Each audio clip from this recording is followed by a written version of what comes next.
horror survival. One of the first series that come to mind, of course, is the Resident Evil series, better known as Biohazard in Japan. Resident Evil has expanded far beyond we could have ever imagined for a video game. It has gone into the likes of one of the first novels for video games, one of the first, movies that turned into video games that's also expanded to a ridiculous 5 films, I guess. And Resident Evil has had plenty of spin-offs. So it's safe to say Resident Evil has expanded their fame and fortune ever since that PS1 classic. However, and this is a big however, their taste in survival horror has slowly decreased of age. And this was clear in Resident Evil 5, and maybe a little clearer in Resident Evil 4, which was also a great game. Resident Evil 5, though, was kind of the turning point to let us know it's more about the explosions, it's more about the set pieces than the actual suspense. And that's why I fucking hated Resident Evil 5. Now, what makes Resident Evil 5 so different from its predecessor? Well, Resident Evil 4, even though it doesn't feel as fluid as Resident Evil 5 did, it's just the story. The story is just aggravating. It annoys me. It's not based in horror. It's based in some weird 9/11 bioterrorist thing. And it's becoming more clear and more apparent that for some reason Capcom has decided as the series progresses as a video game, they follow and take more clues and evidence from the movies. And they're trying to make it much more financially successful. It's basically the George Lucas of survival horror. And this is clear in Resident Evil 6, and this is why I did not like the game. Now, don't get me wrong. Resident Evil 6 has a lot going for it. It has a whole lot going for it. And it has 2 discs. It comes with 2 discs. It's deep, and it has a lot of things, but they don't work out well. One of my biggest concerns with the game is that it has such lofty ambitions and it promised so much, but it doesn't deliver. And that's very clear when you step into Leon's mission. Leon's mission is kind of the introduction, I guess, to the entire story. But Leon's mission as an entire is supposedly a survival horror. It's the part that the gameplay mechanics are more like survival horror. Or it should be. It's aimed kind of more like that. It has catacombs, it has cathedrals, it has, secret labs and, all that stuff.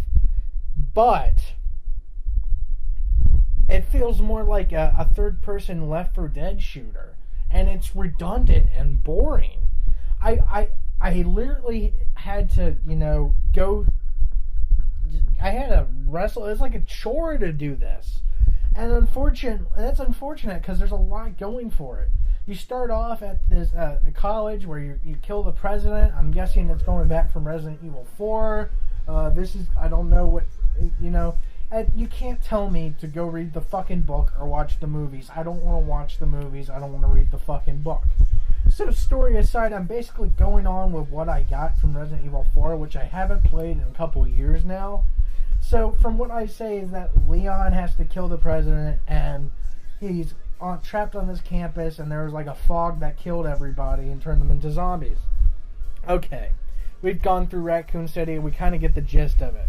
Okay, well, the thing is that this doesn't fall back to the, singular zombie, and I understand, we're going on, we're progressing, we got PS3s, got Xboxes now, and I understand that there's a lot more powerhouse for graphical increases so you can put as much shit as you want in a game.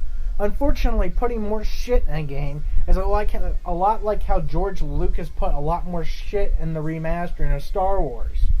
And you have all this shit in your face and you can't really, you can't like what you see because it's too busy, something else is in your way. And this is clear once you get to the Chinese city in the game.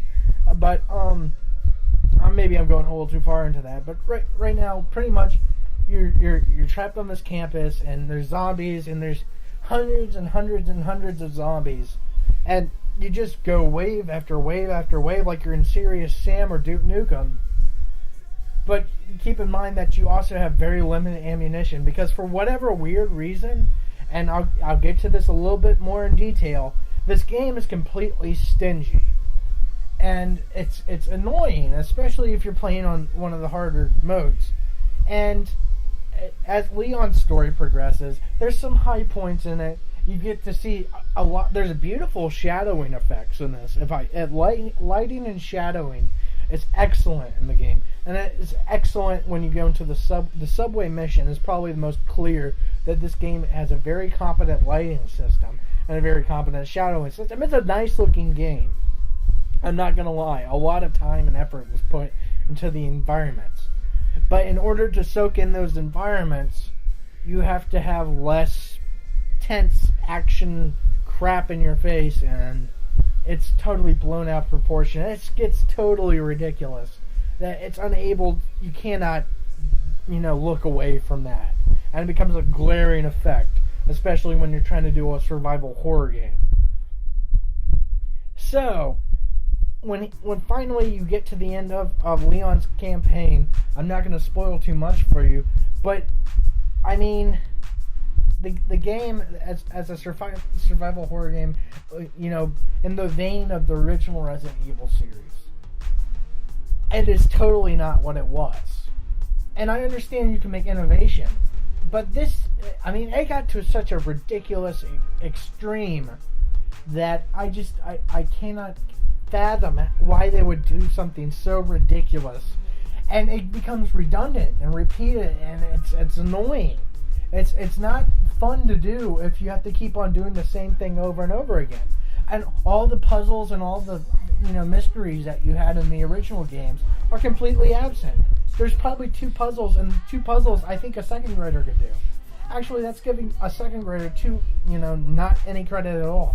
I think maybe a 3-year-old can do it. So, the puzzles are brain dead, and there's nothing really there to, create actual suspense.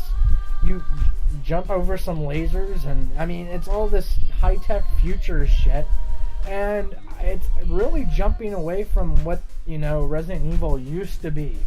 It used to be that Victorian mansion. I know that there's some of that pseudo-science crap in it, and I understand that there's an evil corporation, but keep in mind, in Resident Evil 5, Albert Wesker's dead, and pretty much Umbrella is destroyed at this point. So you're wondering, why the fuck do we need a Resident Evil 6? It feels like this game is trying to resuscitate itself with adding new shit. And the thing is, you've added so much already. You have so many monsters and spin-offs and all that stuff. You've got Resident Evil Dead Aim. Oh, that was bad. And you've got all these extra things to this. And you're going to keep on trying to put more stuff onto it and making it much more heavy and much more Latin saturated. Meanwhile, you can't even back up the original shit that you put in it. So you're adding cloning and all this stuff, and cloning comes early in the game, so I'm not spoiling much for you. But it's just a weird, ridiculous, it adds so much extra stuff to it, and so much more information than there is needed, that it drives from a actual, scary, suspenseful thing to much more of a silly, no-brain Michael Bay blow-up terrorist bullshit. And, by the end of Leon's campaign, I didn't want to continue. But one of the many options, and what I do like about this game, is it does give you plenty of options on how to play the game. Unfortunately, they're not done really well. Probably the least offensive part of the game is Chris Redfield's, which feels more like Special Ops: The Line or Gears of War or whatever, but it has a lot more sluggish controls. That being said, the campaign feels a little more, built. The characters, for whatever reason, I feel like Chris Redfield actually had a little bit of character. I guess because you put a wooden side character next to him. But the story-wise, I felt that it felt a little bit more structured, I guess.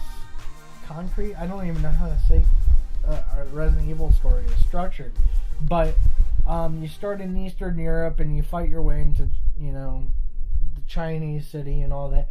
It has some really cool set pieces, plenty of explosions. That feels much more like a tactical military shooter, but with occasional mutants and crap in the way. And it's not as annoying, and it's easier to go through. Unfortunately, this is where the stinginess comes in. Especially if you're playing on a higher difficulty, like professional or, hard. It's very difficult to acquire ammunition at the times that you do need it. For example, I played the game at professional the entire time until I got to the final boss battle. And I've seen there's been plenty of complaints about this final boss battle. And I had to drop it down to easy simply because you don't have enough ammunition by the end of the fight, because you'll go through a series of quick time events and all this crap that you have to shoot the boss. And sometimes that results into you losing grenades and losing all that. So you're shooting this boss, and then finally, when you get to the final part of it, you don't have enough ammunition to finish the job.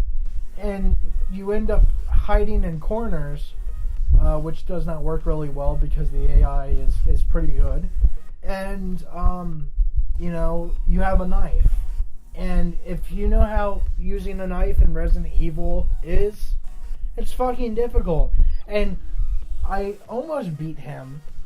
I almost defeated him with a knife. But the thing is that you shouldn't, if you're playing a game that relies so much on shooting the enemy and shooting the kidney and all that, and then you have to blow up his shell with a shotgun, I shouldn't be running around hiding while trying to stab him with a knife. I mean, the game is stingy. It gives you skill points occasionally, but it'll occasionally give you like a shotgun shell. And there'll be like 2 shotgun shells.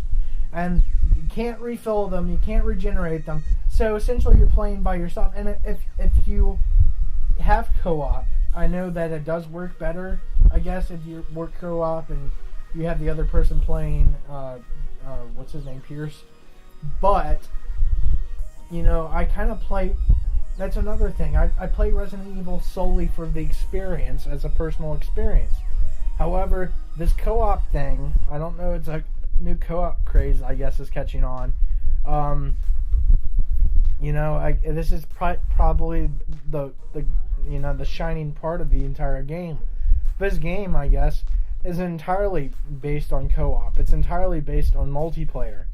And they try to hide it with the Resident Evil logo, but the thing is, it feels a lot more like a Call of Duty co-op game. So, if you're looking for something to play with a friend, and you don't care about the story, and you don't care about much other than blowing things up and shooting things' brains out, you'll have a blast. I think co-op is really, really designated for this game. And the AI playing solo, it works really well. You no longer feel like you're actually having to babysit, but their effectiveness on the battlefield is very subpar as if you were playing with someone else. So it's a lot more difficult to manhandle, especially if you're using the weapon-based shooting for Chris Redfield. So I guess his was the least offensive out of all of them. But, by the end of it, by the end of the second game that you played, the second campaign, you're seeing the same story go on and on. It's told in different viewpoints, which I kind of like. But at the same time, it's the same. There's, similar cutscenes, same shit. So, the characters are totally unlikable. The characters, Leon has gotten a big boost ever since Resident Evil 4, thank God. But, they're still not really,